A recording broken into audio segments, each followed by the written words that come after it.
আসসালামু আলাইকুম। আমন্ত্রণ জানাচ্ছি জাগো ফুটবলে। আপনাদের সাথে আছি আমি মমতাজ শাহিন রুম্পা। শুরুতেই জানিয়ে দেব হাতে থাকা সর্বশেষ আপডেটগুলি। চ্যাম্পিয়ন্স লিগে মেসি নেইমারের মুখোমুখি রোনালদো।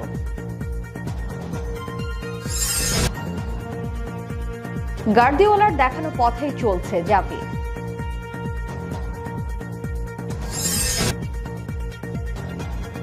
বাদ পড়ে 200 কোটি টাকা ক্ষতি বার্সার।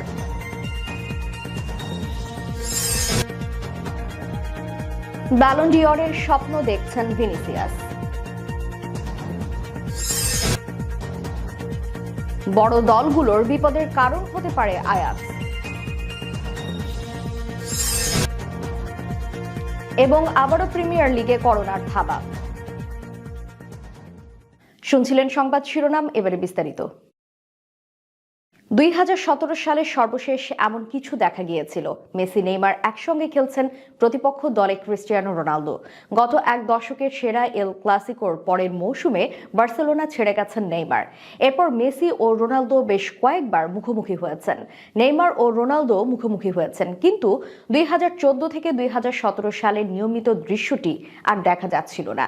এই মৌসুমে মেসি আবার নেইমারের সঙ্গী হয়েছেন, আর সে সুবাদেই আবার মেসি নেইমার জুটির প্রতিপক্ষকে হিসেবে রোনালদোকে দেখার সম্ভাবনা জেগেছে। গতকাল রাতে চ্যাম্পিয়ন্স লিগের শেষ 16-15 দল ঠিক হয়ে গেছে। বৈরী আবহাওয়ার কারণে শুধু গ্রুপ এফ থেকে ম্যানচেস্টার ইউনাইটেডের সঙ্গীর নাম জানা যায়নি। আজ রাতেই ভিয়ারিয়াল আতালান্টা ম্যাচে 16তম দলের নামও জানা যাবে। আগামী সোমবার শেষ 16 ম্যাচে কোন দলগুলো মুখোমুখি হবে সেটা জানিয়ে দেওয়া হবে। নিজেদের গ্রুপে সেরা হয়েছেন ম্যানচেস্টার ইউনাইটেড। ওদিকে নিজেদের গ্রুপে ম্যানচেস্টার সিটির পেছনে ছিল পিএসজি। ফলে ইউনাইটেড ও পিএসজির মুখোমুখি হবার সম্ভাবনা রয়েছে।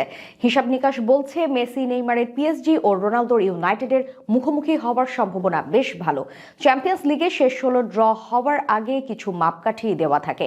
একটি গ্রুপের শীর্ষে থাকা দল অন্য গ্রুপের শীর্ষে থাকা দলের মুখোমুখি হতে পারে না, তেমনি রানার্স আপ হয়ে উঠে আসা দলের সঙ্গে অন্য গ্রুপের রানার্স আপ দলের খেলা পড়বে না।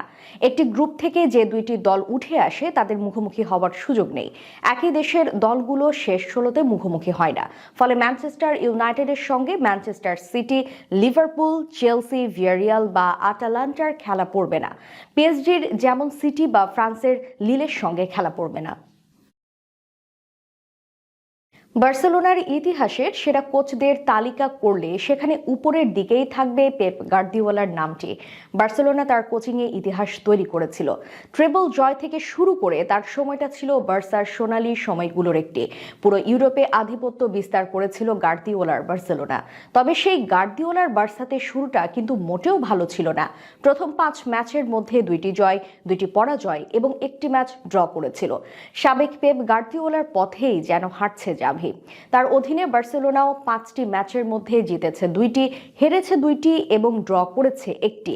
জাভির বার্সেলোনা জিতেছে কিয়েভের বিপক্ষে 2টি ম্যাচে, ড্র করেছে বেনফিকার বিপক্ষে এবং হেরেছে বায়ার্ন ও রিয়াল বেতিসের বিপক্ষে।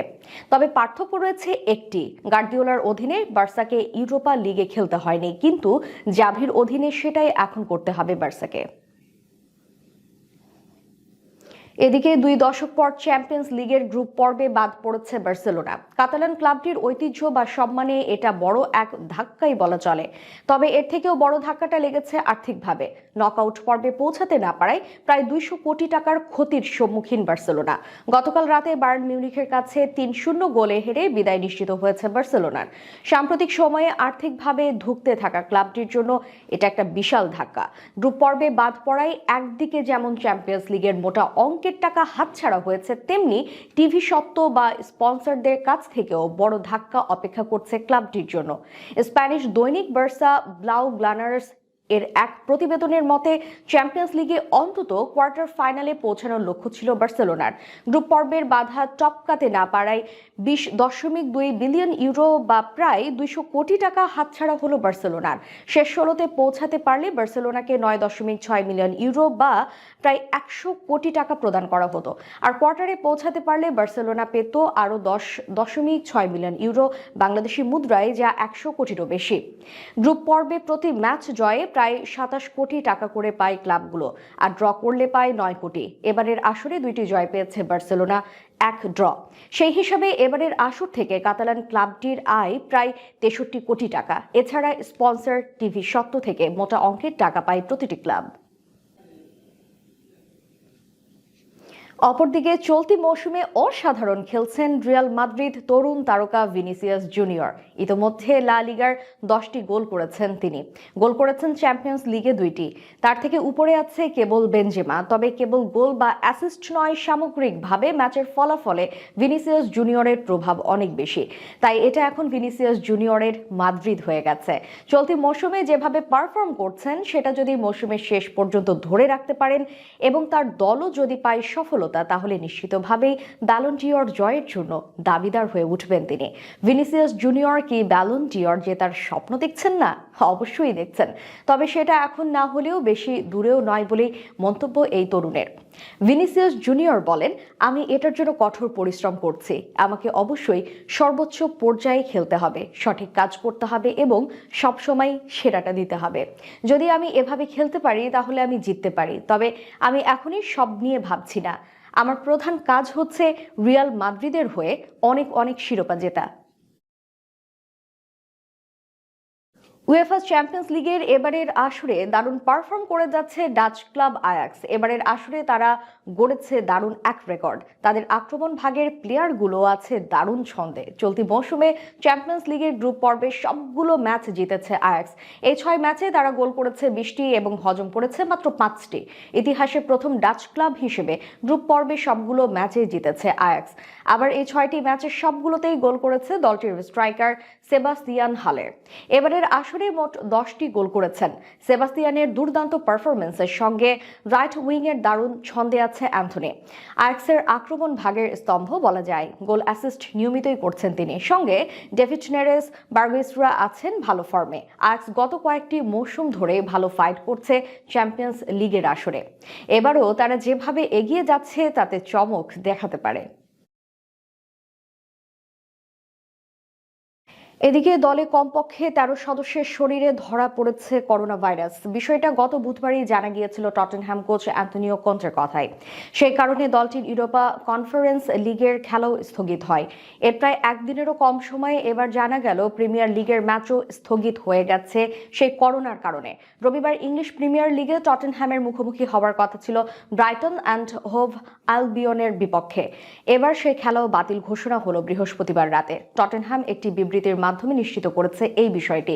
সেখানে বলা হয়েছে, চিকিৎসকদের সঙ্গে কথা বলেই ইপিএল কর্তৃপক্ষ খেলোয়াড়দের নিরাপত্তার স্বার্থে এই ম্যাচ স্থগিত করেছে। এই ম্যাচ পরে নির্দিষ্ট সময়ে অনুষ্ঠিত হবে। এর আগে করোনা সংক্রমণে দলের ভয়াবহ এই অবস্থায় ক্লাবের পক্ষ থেকে এই ম্যাচ পিছিয়ে দেওয়ার জন্য কর্তৃপক্ষের কাছে আবেদন করা হয়েছিল। এর আগে গত বৃহস্পতিবার কনফারেন্স লিগের ম্যাচে দলটির মুখোমুখি হবার কথা রেনের, কিন্তু করোনার কারণে দলটির 13 জনের তালিকাও উয়েফার কাছে দিতে পারেনি দলটি। পরে ঘটনা জানতে পেরে টটেনহ্যামের ম্যাচটি পিছিয়ে দেয় উয়েফা। যদিও রেনে কর্তৃপক্ষ বিষয়টা মোটেও ভালোভাবে মেনে নিতে পারেনি। বৃহস্পতিবার সকালেও তারা জানতো ম্যাচটা গড়াচ্ছে মাঠে। এর কিছু পরে তারা জানতে পারে উয়েফা এই ম্যাচ স্থগিত করে দিয়েছে। এর কিছু পরে ব্রাইটন ম্যাচও স্থগিত করে দেয় ইপিএল কর্তৃপক্ষ। তবে এই স্থগিত হয়ে যাওয়া ম্যাচ কবে অনুষ্ঠিত হবে তা এখনো জানা যায়নি। টটেনহ্যামের পক্ষ থেকে বলা হয়েছে, ঠিক সময়ে সমর্থকদের জানিয়ে দেওয়া হবে এই ম্যাচটি কবে অনুষ্ঠিত হবে। শেষ করার পূর্বে সংবাদ শিরোনামগুলো জানিয়ে দিব আরো একবার। চ্যাম্পিয়ন্স লিগে মেসি নেইমারের মুখোমুখি রোনালদো।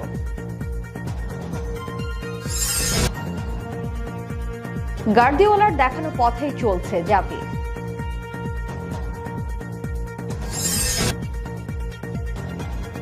বাদ পড়ে 200 কোটি টাকা ক্ষতি বার্সার।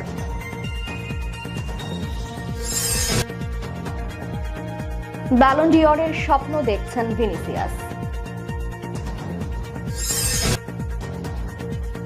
বড় দলগুলোর বিপদের কারণ হতে পারে আয়াক্স। এবং আবারও প্রিমিয়ার লিগে করোনার থাবা। এই ছিল আমাদের হাতে থাকা সর্বশেষ নিউজ আপডেট। এতক্ষণ আমাদের সাথে থাকার জন্য ধন্যবাদ।